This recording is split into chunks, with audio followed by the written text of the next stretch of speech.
Madame la Présidente, Monsieur le ministre d'État, ministre de l'Intérieur, Madame la rapporteure, chers collègues, mon propos se résumera à 4 remarques.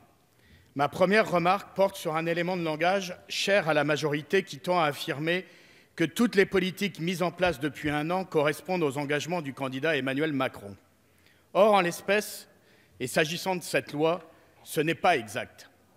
Le texte que vous portez, Monsieur le ministre, contredit non seulement les propos du candidat, mais également ceux du président de la République Emmanuel Macron, qui, en juin 2017, devant le Conseil européen, s'engageait à ce que la France assume mieux et davantage ses responsabilités sur l'accueil des réfugiés.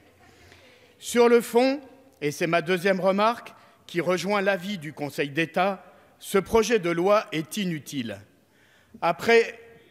Depuis plusieurs années, notre pays accumule les lois, l'une chasse l'autre, sans que le temps nécessaire à son exécution et à son évaluation ne soit jamais donné.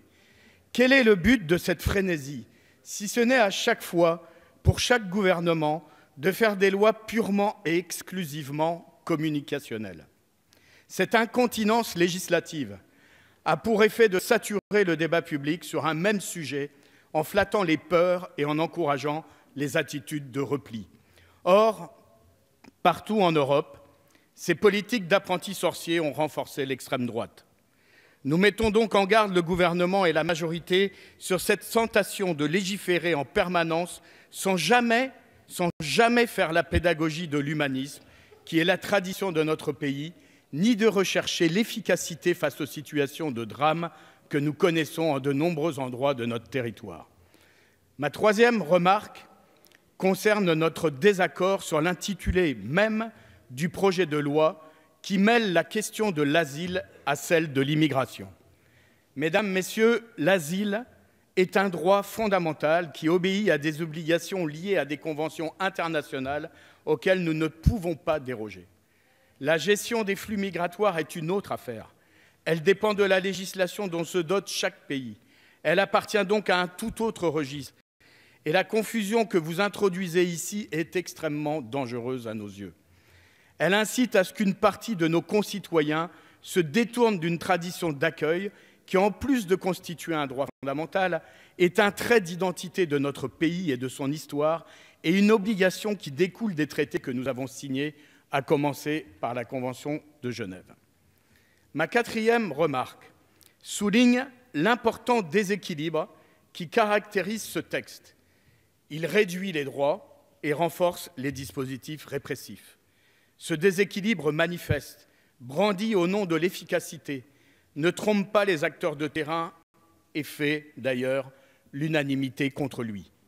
Les associations, les magistrats, tout comme les avocats, sont vent debout contre ce texte. Les agents d'administration comme ceux de la CNDA ou de l'OFPRA, qui sont familiers du sujet, rejettent aussi les choix retenus par le gouvernement.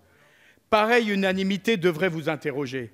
On ne fait jamais de bonne loi contre l'avis de ceux chargés de la mettre en œuvre. Par ailleurs, comment croire à son efficacité quand ce projet de loi fait l'impasse sur les moyens alloués à l'accueil des migrants, alors que dans nombre de préfectures, comme celle de la Seine-Saint-Denis, que je connais bien, la crise de l'accueil est déjà à son paroxysme.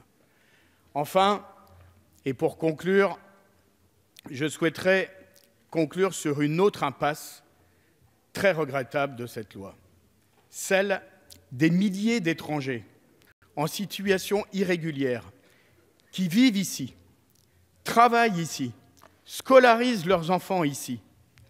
Leur irrégularité renforce à leurs dépens une économie noire, le travail illégal et l'économie souterraine, comme celle du logement avec des marchands de sommeil qui s'enrichissent indignement. Il serait donc efficace et humain de sortir de l'hypocrisie en décidant une régularisation. Cela a été fait dans un passé proche, sans que jamais notre pays n'ait été confronté au fantasme de l'appel d'air, ni en 1999 lors d'une régularisation massive, ni en 2004 pour une régularisation familiale.